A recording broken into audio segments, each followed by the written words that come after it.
Hello everyone, this is Vikas Kumar. Welcome to Marine Tutor educational platform. तो आज की इस वीडियो में बात करूंगा मर्चेंट नेवी फ्रॉड कंपनीज से कैसे बचे।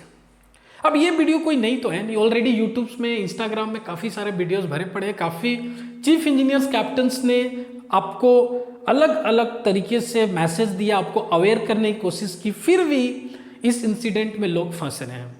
एंड मोस्ट ऑफ द जो कैटेगरी होते हैं वो डीएनएस होते हैं एंड जीपी रेटिंग होते हैं। And most of the category तो जीपी रेटिंग होते हैं, उसके बाद डीएनएस होते हैं। और कुछ कुछ तो ऐसे भी कैटेगरी होते हैं जो बीटेक करके फंस जाते हैं। बीटेक बीएससी जो वो 4 साल इस मैरीटाइम प्लेटफॉर्म में ट्रेनिंग किया, वो ऐसे इंसिडेंट रोज सुनते हैं कॉलेज में, फिर भी वो फंस जाते हैं। तो उनकी तो ये बैकूफी है, मैं ऑनेस्ट बोलता हूँ, वो तो बैकूफ है। अगर वो फंस रहे हैं तो 4 साल 3 साल ऑलरेडी बीएससी किए, बीटेक कर रही है, जॉब नहीं लगा, फिर भी आप फर्जी के एजेंट्स, फर्जी की कंपनी में फंस रहे हो, तो आप बैकूफ हो, मान लो ये। बट जो जीपी रेटिंग्स है, जिनको पता ही नहीं है मर्चेंट नेवी क्या है, तो उन लोगों को बहुत ज़्यादा प्रॉब्लम है। तो मैं इस पर बात करना चाहता हूँ। तो सबसे पहले मैं बात करूँगा फंसता कौन है, कौन से कैटेगरी के लोग फंस रहे हैं। मैं आपको एक बात बता दूं, अगर आपका बापू लाख रुपए महीना कमाता है, 2 लाख रुपए महीना कमाता है, एक वेल सेटल्ड गवर्नमेंट जॉब करते हैं, एक टॉप प्राइवेट कंपनी, मल्टीनेशनलिटी कंपनी के साथ जुड़े हैं, लॉयर है, डॉक्टर है, इंजीनियर है, ऑफिसर है, अगर उनके बेटे के पास ये फोन आता है, उनके सन के पास फोन आता है कि आप ये कंपनी में सेलेक्ट हो गए हो, आप एग्जाम देने आओ, अपनी पासपोर्ट एंड ऑल सबमिट करो, वो फर्जी एजेंट है। तो आप अपने पापा को बोलोगे, पापा पापा मैं सेलेक्ट हो गया हूँ, मे बी आपकी एज 18 साल है, 17 साल है, 19 साल है, तो आपके पापा वहां आपको क्वेश्चंस पूछेगा, आपका बापू आपको पूछेगा कौन सी कंपनी है, तूने नेशनल एग्जाम्स दिया था, कोई IMUCET जैसा एग्जाम्स दिया था, वो अपने लेवल पे सर्च करेंगे, कोई स्पॉन्सरशिप एग्जाम्स तूने दिया था, तो आप बोलोगे नहीं पापा, ना बापू, मैंने तो कोई ऐसा एग्जाम नहीं दिया था। तो वहां पर आप बच जाओगे। फंसते इनोसेंट लोग हैं, जिनके माँ बाप का सपना होता है कि वो दिन रात मेहनत करते हैं। मेहनत तो हर माँ बाप करते हैं, बट एक कैटेगरी होती है, थोड़ी पुअर कैटेगरी होती है, जो ग्रोसरी में काम करके, एक छोटे मोटे जॉब करके अपनी बच्चों को वो एक बेस्ट लाइफ देना चाहते हैं, उनके सपनों को पूरा करना चाहते हैं। तो उतने ज़्यादा वो रिसर्च लेवल पे नहीं जाते हैं। शायद ये भी हो सकता है वो उतने ज़्यादा पढ़े लिखे नहीं होते हैं कि वो इतना सोच पाए कि मर्चेंट नेवी में ऐसे फर्जी होते हैं, ऐसे इंसिडेंट होते हैं, शायद वो नहीं सोच सकते हैं। एंड आपके पास सेम कॉल आती है, सेम इंसान का कॉल आता है, सेम फर्जी एजेंट्स के कॉल आते हैं, एंड आपको बोला जाता है कि आप सेलेक्ट हो गए हो, आप अपने पासपोर्ट लेके आओ, हमें विजिट करो, 30,000 रुपीज डिपॉजिट करो, उसके बाद आपकी पासपोर्ट उनके पास होती है, सारा डॉक्यूमेंट्स उनके पास होता है, और आप बैडली फंस जाते हो, इस दलदल में पूरी तरीके से घुस जाओगे। एंड मार्क माय वर्ड, अगर इस दलदल में घुस गया तो बहुत डिफिकल्ट है निकलना, फिर तो इसकी सॉल्यूशन आपको नहीं मिलेगी जल्दी।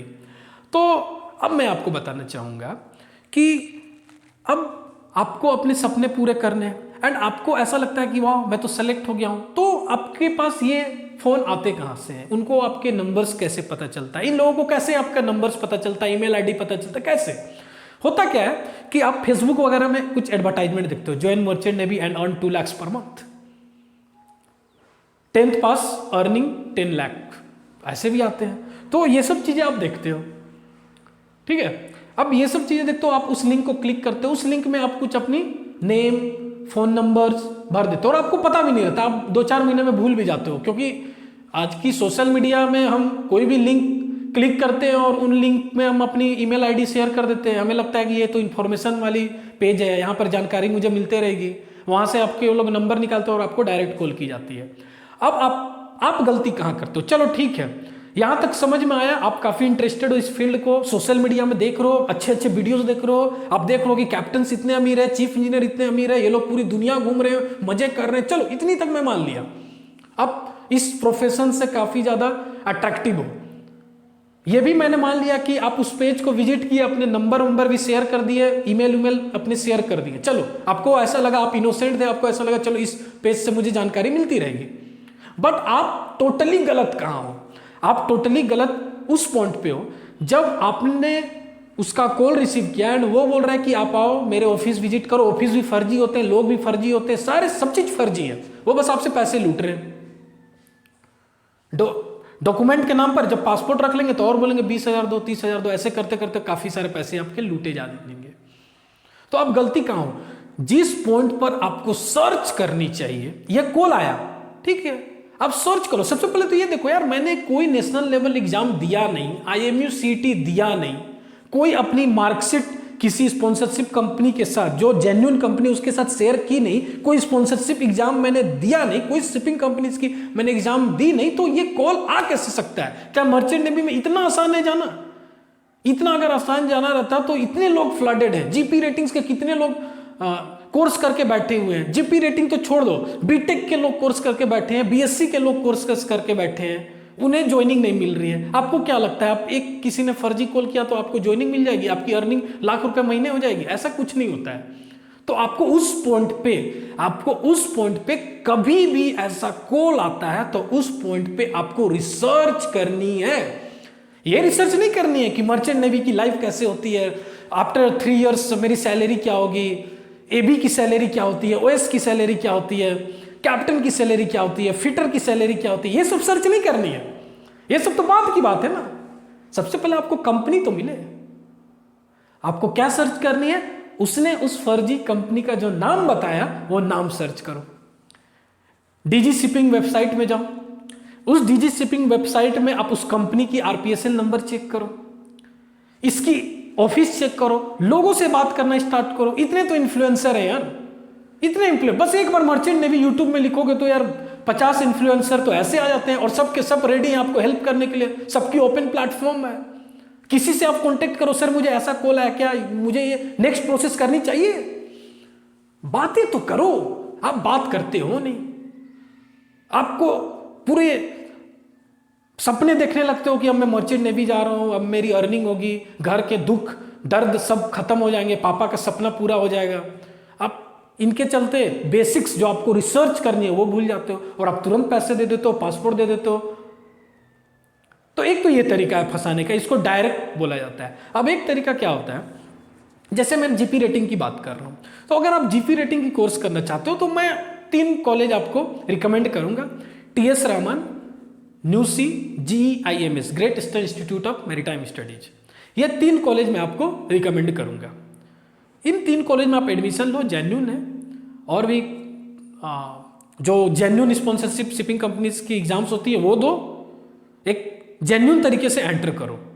बट एक मैं और ऐड करना चाहूँगा जो बहुत ही कॉमन चल रही है अभी मैरीटाइम में, ये जो GP रेटिंग वाले होते हैं ना, कुछ इंस्टीट्यूट आपको क्या बोले हैं कि आप आओ, मैं आपकी GP रेटिंग की कोर्स कराऊंगा, आपको नौकरी मिल जाएगी एट द एंड।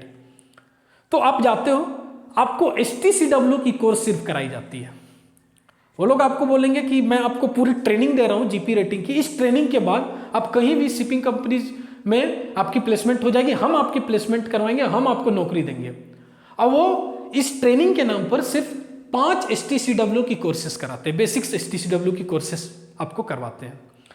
और ये जो 5 बेसिक STCW की कोर्सेस जो फी लेते हैं ना, ये एक्चुअल फी मैं आपको बता रहा हूँ 10 से 12 से मैक्सिमम 15,000 होनी चाहिए, उससे ज़्यादा नहीं होनी चाहिए।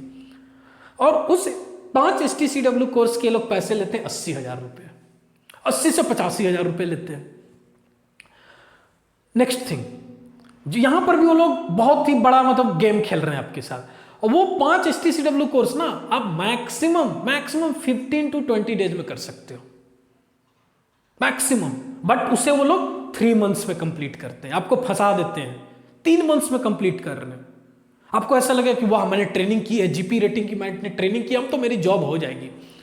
आप खुद ही सोचो, अगर इतना आसान रहता है, 4-5 STCW की कोर्सेस करके अगर जॉब मिल जाती जहाज पे, तो यार आज तो भारत से पूरी बेरोजगारी खत्म हो जाती। हर बंदे को मैं रिकमेंड करता, भाई बेरोजगार हो जाओ GP रेटिंग कर लो, बेरोजगार हो जाओ GP रेटिंग कर लो।